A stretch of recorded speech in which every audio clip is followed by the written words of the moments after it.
মোবাইলটার সমস্যা হচ্ছে পাওয়ার আসতেছে না।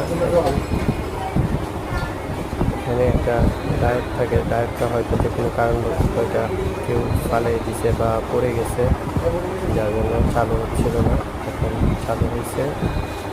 জাস্ট এখানে একটা জাম্পারিং করতে হবে। ট্রিগারের কর্নারের প্রথম আর পাশেটা জাম্পারিং করে দেবে। শর্ট করে দেওয়ার পরে কিবোর্ডে পাওয়ার বাটনে কাজ করবে।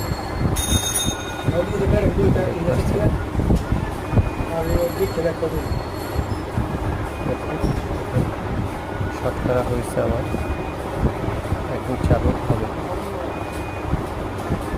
এখন চালু হয়েছে।